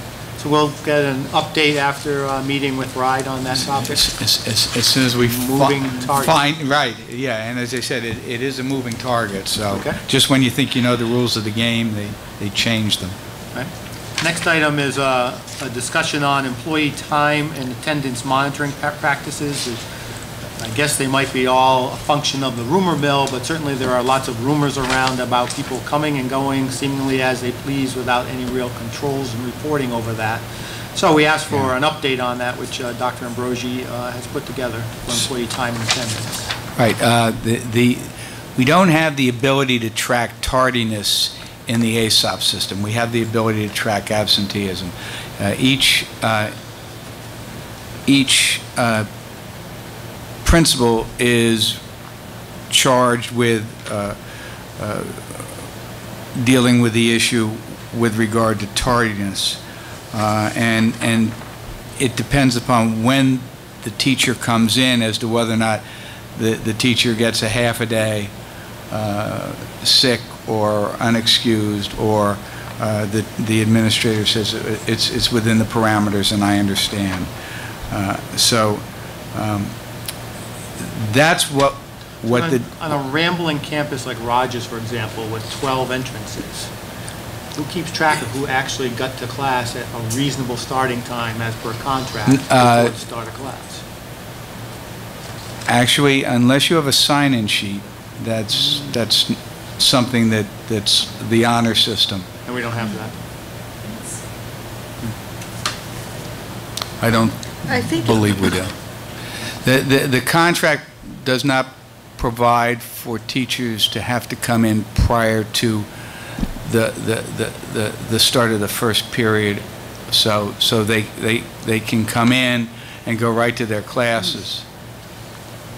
If a teacher were not in, Mrs. Gaines. If a teacher were not in a class at the beginning of class, wouldn't the kids go run amok? Well, that's what I'm saying.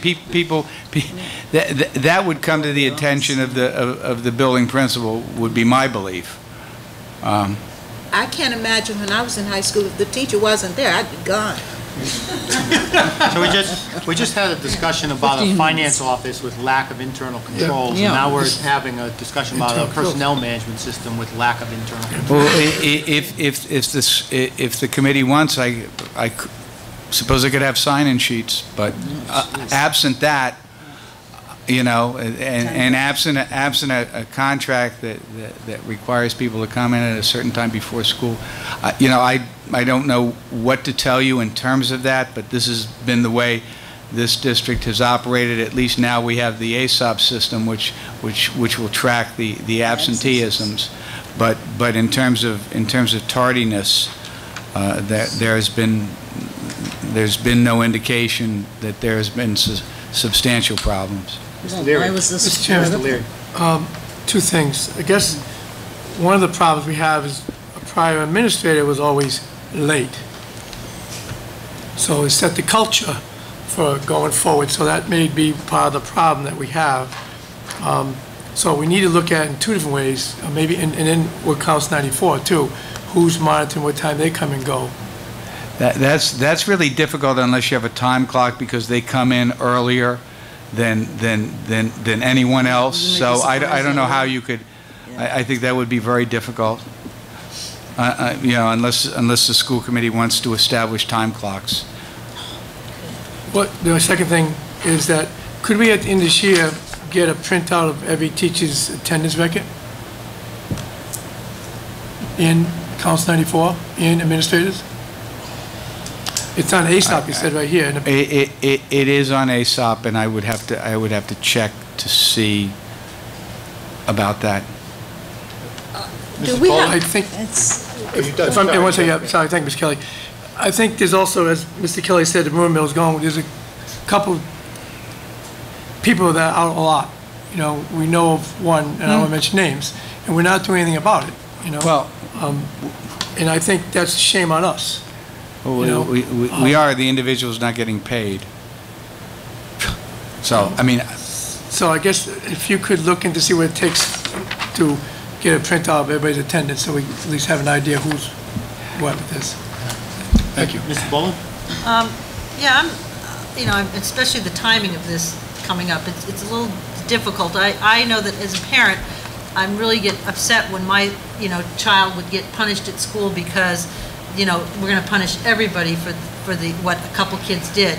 And so I think that we really just need to maybe put this on the radar of administrators and, and trust in our professionals, because you start, trying to micromanage every little thing, and you're going to get angry people, and I just think that, there are a few that are, and there are always a few that, ruin it for everybody, but maybe if we just get the administrators to work on this and really tell for the majority of these teachers, 99% of them are doing their jobs, coming in early. Staying late. And so I just am really afraid that. Dr. Shoemaker. I object to Mr. Leary's suggesting that the superintendent give us a list of the absentees. I think I wouldn't know what to do with it. I think they're professionals. We have to assume that they're professional. I would ask the superintendent, look over if he sees a problem, address it to us in an executive committee. But the last thing I want to see on a monthly basis is an absentee report. Thank you, Dr. Shoemaker. Mrs. Gaines? I agree. I think that's treating professionals as chattel, and I would not support any such action. Thank you, Mrs. Gaines. Dr. Flowers? I would just say, as I've said for many years, I think if we ever kept track of the times that most teachers come in and the times they leave, the public and those of us sitting here would be amazed how many hours the professionals put into the school. And if there are a couple of people who are causing problems, that's why you have your administrators to take care of them. And if the rumor mills come out and you let me know the individuals who you may think are abusing the system, that would be one thing. So. Mr. Phelan? Most professionals do have to sign in, or if they're out from work for a week or a certain amount of time, they have the doctor's slip to come back. I don't think we really have one. It's not required under the code. So, I mean, you're talking about our world here versus the outside world there, which is there are professionals that do time clocks, sign in, and all that. So I don't see the difference between the two myself. Thank you. Mr. Chair, I just want to respond to Dr. Shoemaker's comments. I think that everybody in this committee is aware of what's happened with a prior superintendent that nobody knew about. Prior principal. Prior principal. Thank you. You're right. Thank you, Mr. Chair. Thank you very much. That nobody knew about. The rumors of my demise have been...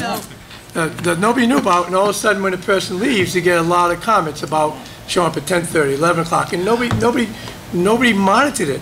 So are you fine with that, Dr. Shoemaker? All I say, it's a responsibility of the superintendent to keep us informed. It's not our job to walk the halls of Rogers High School. And you know what, Bob, that would have never hit any of these things that we're talking about. Someone would have had to come, and so. Well, is there a way of stopping it going forward? Hold the superintendent responsible. Right. I think that's a someone's good discussion. abusing the- Excuse me. I think that's a good discussion on the topic. We'll decide to either drop it or bring it up for an action at a later time, as appropriate. Thank you. Race to the top, funding and school improvement opportunities is the next discussion item. We have received Race to the Top monies. We're trying to see whether or not the additional funds will be able to support some of Dr. Nasbo's salary. We're trying to find any way we can to utilize outside operation cost funding for the Race to the Top. We have not gotten a confirmation that we can do anything other than what has already been approved in this Race to the Top document. Mrs. Gaines. Do those funds have to be used toward the development of the evaluation instrument? And Common Core. Which is her Right, job. yeah, well, I know that. That's why I thought that maybe we could get that to happen. I mean, we right, yes, so that's why we had asked. We thought perhaps, we were told a maximum of 40% after we asked, but that is not guaranteed yet. Unfortunately, I have to say, we got our information package for this meeting so late, I really haven't had time to go through this 19 pages to see what actually is involved in this. But the real reason for asking for this, we clearly have a problem with math. We're taking some direct steps to change the mathematic instructions, but I worry that we're not giving enough support to the, especially at the elementary level, the mathematics teachers. And I'll raise the question again, should we try to bring in math coaches to observe them and help them and train them to be more proficient at mathematics instructions? I don't believe we can do that. Certainly, we can take a look again. So Race to the Top's not to improve student outcomes. Race to the Top is very, very specific with regard to what they'll allow and what they won't allow. The focus has been on improving the teacher evaluation system and moving toward the Common Core. That has been the major focus of the Race to the Top, and everything that I've been to and everything that I've been told about from Dr. Nasbo.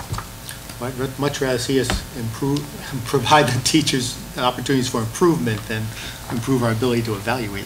I understand that, and I agree, because the evaluation component is one that I've never been in favor of in terms of the intensity of it. But that's what we got the Race to the Top money for, primarily because of the teacher evaluation system, which tied directly to student performance. That was the centerpiece. That was the centerpiece of Commissioner Gist's Race to the Top program. Mrs. Bowler. Dr. Nasbo, right? Yeah. I kind of, you want to hear about this? All right. My problem with this is that, you know, we would be supplanting, this has been Title I funds. These are limited funds. They're only going to come to us this next year, and it's just like putting off a disaster, you know, something that needs to either, you know, be paid for with other funds. So by using I don't think that was the intention of those funds, is to supplant what you already had in place.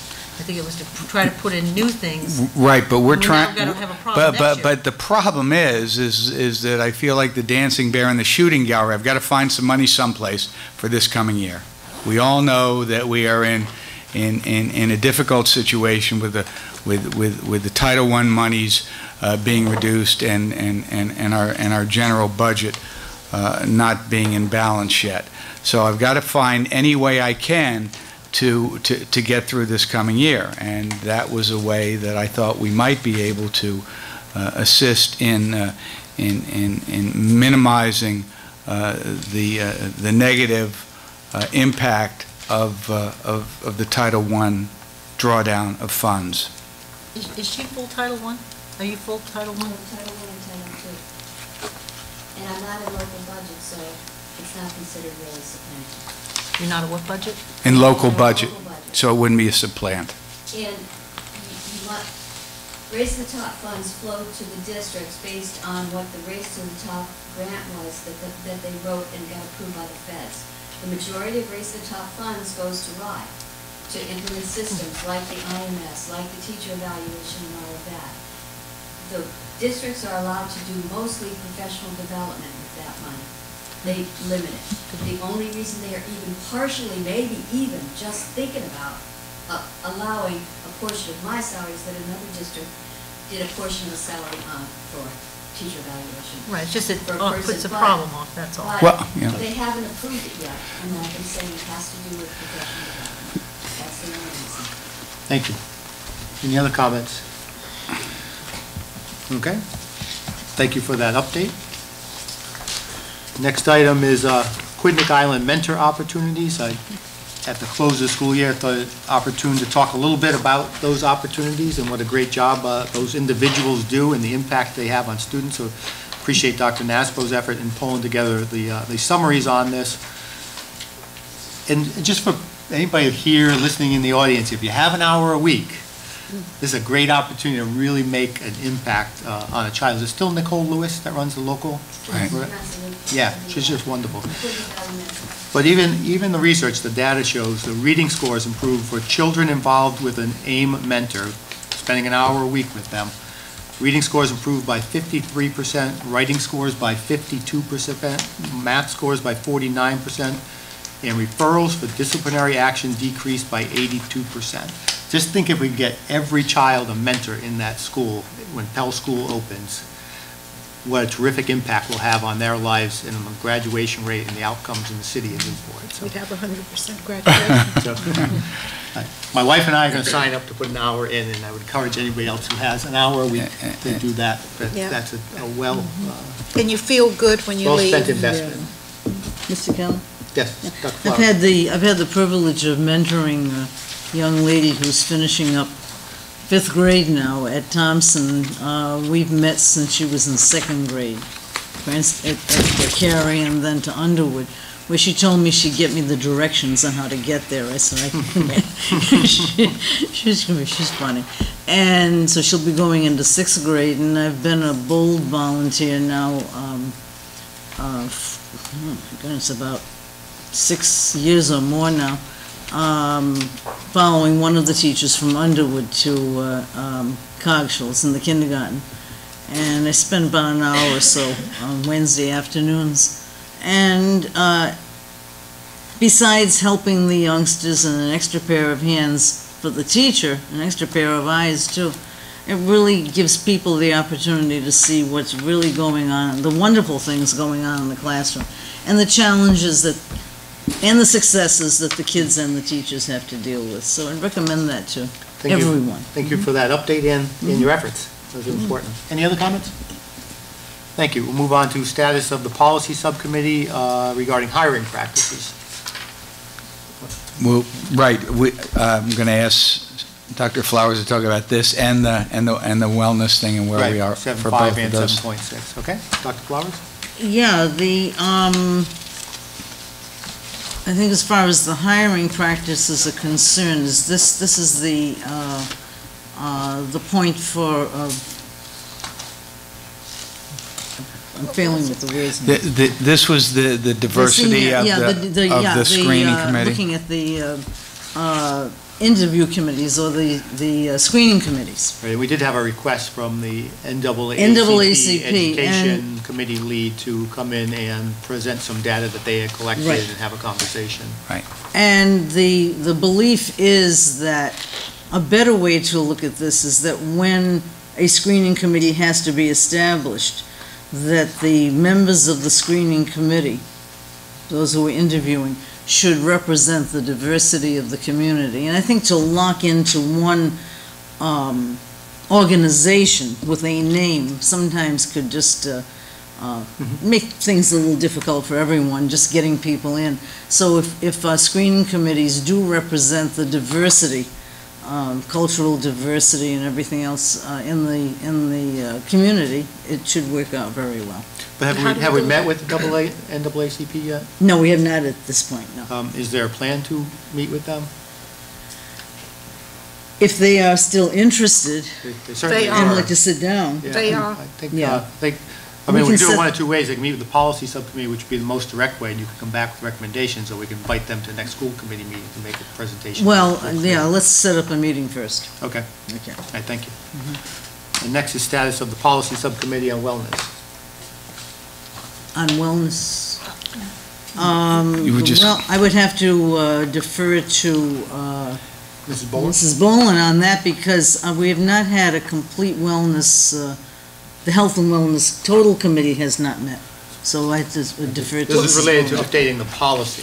Yeah, we started. Related to health and- and wellness. Well, oh, this is the part where we're really still holding things in abeyance, waiting for Right. the, Federal guidance. from the state and I suppose the federal level too. Have you Right. gotten all of the? No, they're issuing it this summer, the. Okay, yeah, so we can, yeah. We're gonna have to work on it over the summer, as soon as it's why try to reinvent the wheel when they're gonna insert a lot of That's it. language, It would and they're gonna be a write, waste the of- writing model. Right, Anyway, that's what we had yeah. talked about. Right, and then we're- Policy. Correct. Just as we got the state update on bullying, Yeah. as and soon what as you we get that- did was lay the policy side by side And do that. and go through, underline, delete, so that we don't have to write a new policy from the very beginning. We simply update, but until we have the new stuff in hand, It's foolish to even it try doesn't make anything, sense yeah, to keep yeah. working Yeah. when what we do might have to change. Yeah. So it's, Just do an it's out editing, there. yeah, Okay, so Right. we'll wait and we'll update it when Right. it comes on policy. Okay, thank you. So that's, 7.7, shared services. Mr. Fagan, want to share some information on shared services? Because I think that's the content of this. Right? That's your memo, Paul. Just briefly about I know what we've been, we're doing. We've been Do doing you- it. do you have it? And we've been provided correspondence from the city manager on all the financial shared services that exist already on a day-to-day basis. And Mr. Fagan's going to give us an update on facilities-oriented shared services that are ongoing. I just shared a memo with Dr. Ambrosi about the tremendous amount of shared services that already exist between city departments. Just to briefly outline it, recreational services, the schools use city fields, they're maintained by city employees. However, reimbursement, the city uses Rogers High School for the over 30 league during the winter basketball league. Additionally, when the city wants to recoat their gym floor at the hut, we provide equipment for them so they don't have to purchase that equipment on their own. Great relationship exists between police and fire. They're always in our buildings. They help us out tremendously. We, in turn, when they have award ceremonies, they're more than welcome. They use Thompson High School on a repeated basis. Recently, they conducted some second shift specialized training at Thompson. We were asked by the department, had done in most of our buildings. You can see as you come up the path, we do a lot with Clean City, Kristen Littlefield, and there's a new recycling container from Big Sisters for clothing at the bottom of the Rogers campus. we saw it going in. We shared council chambers when we've had places where we need a meeting hall, and when council chambers has had their building being refurbished, they've asked and received use of Thompson Cafeteria. The tree warden, Scott Wheeler, is a guy in my memo. I just say it'd be very hard for me to do my job without his department and Bill Riccio's assistance. School departments per se don't have, especially a city department, the kind of heavy equipment that is needed, planting of trees, different issues in storms. The city is always there to help us out, and this relationship, it's been here since 1982, since I've been here. It's always worked well. We've always taken our vehicles to the city yard to be serviced. That's a privatized service that the city is out with first vehicle now, but we continue to go there, and it works well for both entities. I listed a couple of instances where guys from my department have been down to the city yard, and they've noticed that vehicle that the city is going to auction off, and we've requested and had council approval, and they've let us take over those two vehicles. We still have them in our fleet. And when we were the old family service trailer at Sullivan School, when we were going to leave that site, Scott Wheeler eyeballed it and said, geez, we can make a second home for it down City Yard. So there's a tremendous amount of sharing that goes on. There's a lot of things, I'd be the first to admit, that we could get together and do more. We're working, I think maybe if we looked at our utilities budgets, we could realize some savings. If we had, people from the city and people from the school district look at them. Bigger amounts of these items you're purchasing, you're always going to do a little better. Service contracts, we are already on board with that. We have recently, the city bid it out. It's the fire alarm maintenance contract for the entire district, and it's the first time the city and schools have been included in one bid. We're trying to line up all of those small contracts, so we're using the same vendor. It's going to take a couple of years as existing ones run out, but different things like chair lifts, elevators, generators. We don't have any now, but we'll have them at Pell. Things like that. If we line them up, we can save money. We just, both of us just changed our fire extinguisher contract, and we're using the State of Rhode Island MPA, which is a master price agreement where it's already been vetted, and we're saving considerable money by going with that vendor. Additionally, we employ custodians. The city employs custodians down the road. That's something that we have more custodians that they have. Maybe that could be a school-led service that we could look at, in future years. Capital improvement programs. I think we could. We historically prepared the bid documents in-house, and we have a very informal policy of asking the city for help. Maybe we could tighten that up a little bit. The city has, more people like that, engineering type people. Bill Riccio, that we can get, Eric Earls, that we could get some advice from. And then lastly, something that Mr. Leary has brought up in past contracts, the grounds. We're in the third year of a 3-year grounds contract. It'll expire October 15th. So we would be going out to bid to start next April 15th. And if there was a way the city could take that service on without having to go out and hire additional employees or additional equipment, that would be, a savings to us. Don't know if it's feasible, but it's certainly something that we should investigate. So I did note at the end that the city outsourced its plumbing services, and we were able to lend them our plumber for a problem at the police station a week or so back, and hopefully that service, that saved them a little money, and hopefully that'll continue. So, I mean, overall, we have a ways to go, but I think we really do a lot together, and I think sometimes that's facts not that recognized. The two departments really do get along very well. Right.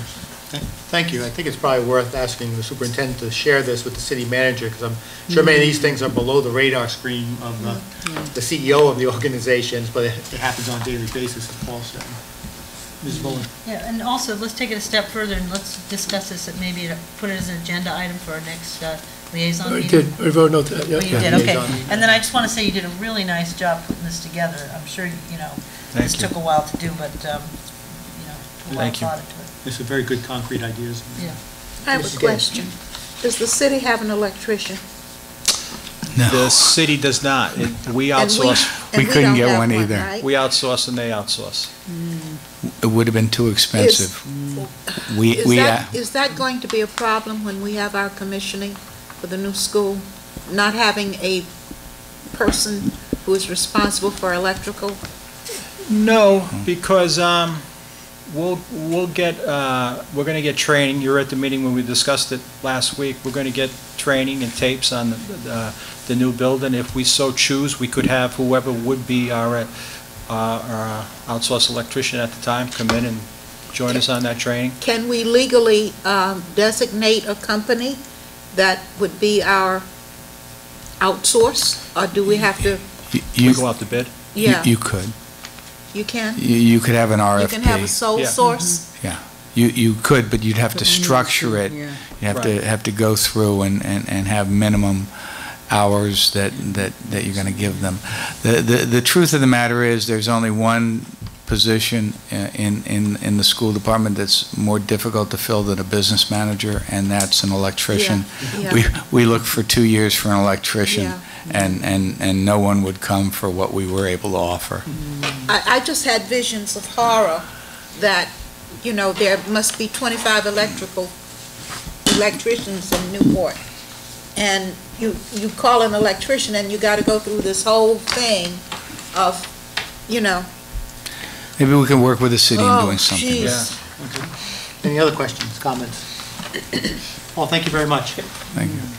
You can get your license. He's going to love you for that one, Joey. Additionally, we work very closely with the fire and police department. We provide them training sites, we provide them staging areas, and they provide us support when we need it. So I'll ask you if you can share that with the city manager so she's aware of some of these, not only ongoing, but ideas for consolidation or cooperation going forward. Thank you. yeah. Update on Teachers Association of Newport mediation and arbitration. I don't know if, Still going. Dr. Shoemaker or our members of the negotiation team want to provide an update on that, or? We reached an impasse about a month or so ago, and the TAN asked that they could submit a proposal and have another mediation meeting. We held that mediation meeting last Friday. It didn't get off to a very good start because there was tardiness in getting the report to us. But eventually it's come down to, we've got no progress at that meeting. However, it looks like we may be headed towards arbitration at this point. Thank you. Okay, any other questions on that? All right. Now the good news, Pell School Building update. Yeah. Dr. Ambrosi, Mrs. Gaines, or Mrs. Gaines? The Well, chair of the building. Good news. Yeah, you have a report from Jim Farrar, who's giving us a weekly update, which is far more descriptive than anything Jack or I would remember to say off the cuff. It's coming. Take a drive-by. The underground plumbing is in. The foundation for Building A is complete. Building B is almost complete, and Building A is starting, Building C is starting to get lined up. It's coming. It's happening. I think I saw a note that structural steel will show up in July. July, yeah. And that's really critical to get those things up. Right, yeah. Good, and no problems encountered with the site? Things No are moving problems, forward? no problems. Everything's moving forward. The dust is being kept down. The dust is being kept down because of the rain, which has been a problem. Which is a problem on the other. Before that, I saw the Because trucks we have one to, day, we've had 2 Saturdays for overtime. So, rain is good, but enough is enough.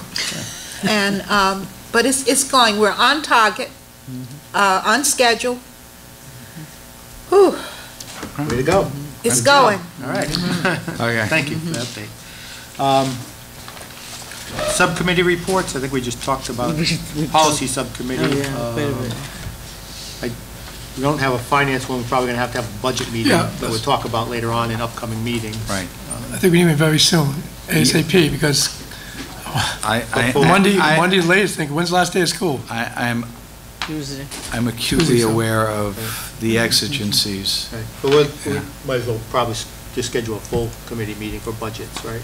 Yeah, either Monday or Tuesday for sure. We gotta get this fixed. I, for one, I'm not speaking for any committee, but I wanna have a balanced budget ready for state laws require us to do that, so we need to go forward with a balanced budget.